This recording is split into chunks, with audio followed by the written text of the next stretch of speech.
और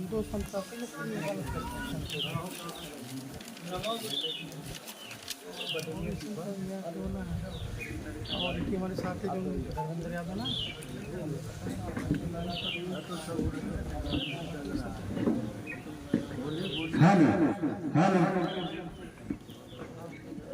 नमो बुद्धाय है देव। संसार की रचना जो है 4 तत्वों से हुई है, जल, वायु, अग्नि और क्षितिजल, पावक, गगन, शरीर। इन्हीं चारों चीजों से ब्रह्मांड का निर्माण हुआ है। और जब हमारा अपना जन्म होता है, इन्हीं चारों चीजों से ही सब मिल करके बनता है। और जब जीवन निकल जाता है, ये चारों तत्व 4 जगह चले जाते हैं, कुछ बचता नहीं। जिसे आप पुनर्जन्म की कल्पना करते हैं, या आप कहाँ रहेंगे, भटकेंगे आत्मा, तो चारों 4 जगह निकल गए, क्या बचा तो भटकेगा।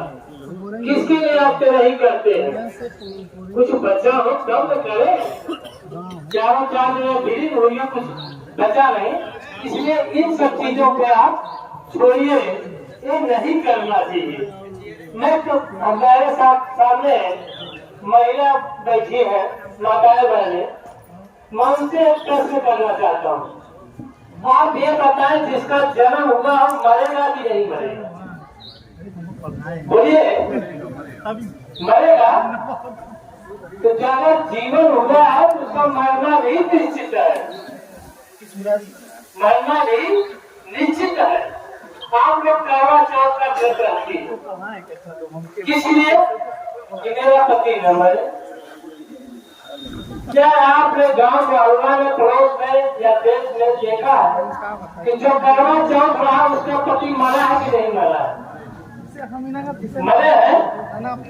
जब मरना है तो फिर उस पूजने से क्या फायदा? हम आप ही लोगों से प्रश्न कर रहे हैं। जब आपकी अंतरात्मा कहती है, आपका विचार दिमाग कहता है, बुद्धि में कहती है कि जिसका जन्म हुआ उसका मरना कन्फर्म है, ये जानते हुए भी आप व्रत रखते हैं। और उसमें देखती क्या है व्रत में? चंदा मामा को देख करके आप व्रत अपना समाप्त करते हैं। मैं कहना चाहता हूँ कि पृथ्वी का ही एक टुकड़ा है जो कि और ग्रहों के आकर्षण से टूट के अलग हो गया, पृथ्वी का वो चक्कर लगा रहा है। जैसे हमारे आपकी पृथ्वी है, वैसे चंद्रमा है। अभी तमाम वैज्ञानिक यूनिक वगैरह वहाँ कहले भी है, अपने देश के लिए रोबोट वगैरह उतारे गए हैं, तो भी आप चंदा मामा ही मान रहे हैं। और आप लोग करवा जो बनाते हैं बेटी या कलश से, शायद उसका अदला बदली भी करती है कि नहीं करती? तो मेरा कहना सत्य है कि गलत है? आप क्या मतलब करिए, गलत हो बताइए, गलत है। अदला बदली करती है, उस करवा चौथ को अपना पति का प्रतिनिधित्व मानती भी है। क्या मैं गलत कर रहा हूँ? आप लोग बताए। उसको करवा चौथ जो है कलश, उसको अपना पति के रूप में प्रतिबिंबित करते हैं कि मेरा पति है, मान लेती है नहीं, लेकिन कल्पना का लेते मान लेती है, और उसका अदला बदली भी कर लेती है। अब आगे आप यही सोचिए, जिसको आप पति मान रही है उसको दूसरे को दे रहे हैं और दूसरे वाला अपना ले रहे हैं। तो आप अपने विवेक में सोचिए कि आप क्या कर रहे हैं। एक तरफ पति मानेगी, पति प्रता रहेगी, फिर उसका अगला बदली मानसिक रूप से कर लेती है, प्रतिबिंबित करके ये मेरा करवा है, आप ले लीजिए, आपका करवा मैं ले लूं। ये गलत है कि नहीं? आप तो क्या करें, गलत है कि नहीं? मैं इसीलिए आराम प्रदान कर रहा हूँ, काफी चर्चा करूंगी। अगर गलत है तो ऐसा आप क्यों मानते हैं? ये भी है कि मर जाएंगे, हम मरेंगे, जो जन्म लिया वो भी मरेगा। तो अगर मरेंगे तो फिर हम उसको व्रत क्यों रखते हैं? ये समाज चाहता है पढ़े लिखे लोग सोचते हैं कि अंधविश्वास से आप दूर हो जाए, अपने दिमाग का उपयोग करें, क्या गलत है क्या सही है। हम जो कह रहे हैं, समाज जो कह रहा है, किताबें जो कह रही है, उसको अपने तर्क पे कसौटी को कसिए कि इन्होंने जो कहा वो सही है या गलत है, तर्कशील बनिए। अगर आपका तर्क कहता है कि नहीं करवाते हो पढ़ाने से भी मेरा पति का कभी कभी देहांत होगा, तो आप उसको छोड़ने क्या दिक्कत है, उसको छोड़िए। अभी भी तो देख रहे शिव चर्चा चल रही है, हमारे मनवादियों ने क्या किया, ट्रेंड बदला। एक चीज हमने छोड़ना शुरू किया तो दूसरा उन्होंने परोस दिया, लीजिए अब इसको पे आइए, हमको आनंदों में उलझा रही है।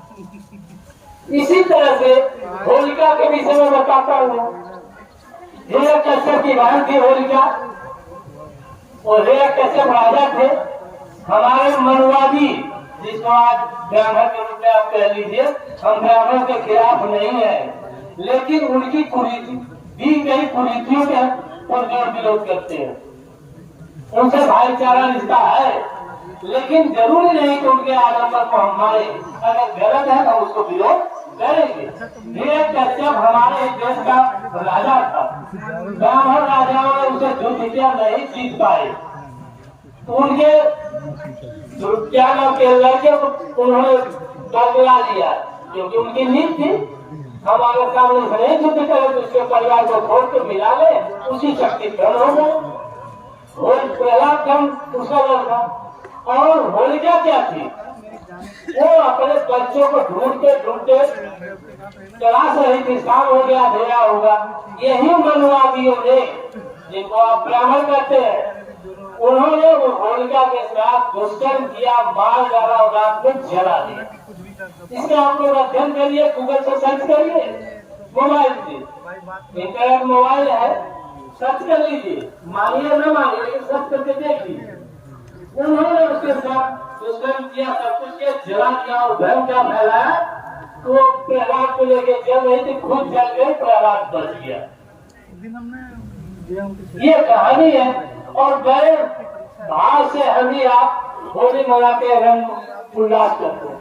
ब्राह्मणों ने इसलिए मनाया कि उनका एक दुश्मन मर गया, लेकिन उन्हीं के वंशज हम आपके हर्ष मना रहे हैं, हमें तो दुख में होना चाहिए ना।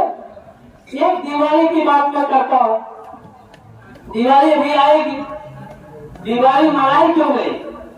महात्मा बुद्ध को जब गया में ज्ञान प्राप्त हुआ, उन्होंने अपने घर गए, घर जाने की खुशी में वहाँ के देशवासियों ने दीप दान करके उनका स्वागत किया, दीप जला उनके स्वागत में। और उसको हम आप दिवाली के रूप में मानते हैं क्या, कि दरअसल के राम आए थे क्या? अगर रामायण की ही कल्पना कीजिए, चलिए रामायण के आखिर तो इस पर लिखा गया है कि राम जो है युद्ध करके बैसाख में आए थे और दिवाली पड़ती है अब। इसके मतलब है दिवाली को कन्वर्ट किया उन्होंने, हमारे त्योहार को जो हम लोग दीप उत्सव के रूप में मनाते थे, उसको दिवाली के रूप में हमें भ्रमित किया गया। ये हम आप बदलना चाहते हैं, लेकिन हमारे घर की महिलाएं ही हमारे पैर पकड़ लेती हैं, पैर पकड़ लेती हैं कि नहीं ऐसा नहीं होगा। इनके परिवार में भी शायद इन्होंने मना लिया होगा, कुछ इनके परिवार की भी हो सकता है कि उन्हें चल पाती है, परंपरा है, चलिए जो गलत है उसको छोड़िए। आप अपने पुरुषों का, अपने परिवार के लोगों को समर्थन करिए कि जो गलत है तो उसको हम छोड़ें, उसके लिए हम जिद न करें। इन्हीं बातों के साथ मैं अपनी बात को समाप्त करना चाहता हूँ और आशा करता हूँ कि आप मेरी बातों को आप ध्यान से सुनेंगे, उसको आप तर्कशील से कसौटी करेंगे। और जितने महापुरुष हैं, ये फोटो लगे हैं महापुरुषों के कैलेंडर पे, अगर जानती है कि कौन है तो ठीक है, नहीं मालूम है घर के बच्चों से कहिए कि इनके नाम पर गूगल से सर्च करिए कहाँ इनका जन्म हुआ है, ये क्या किए और हमको आपको इन्होंने देने के लिए क्या बलिदान किया, क्या क्या किया। इसी निवेदन के साथ मैं अभी बात कहूँ।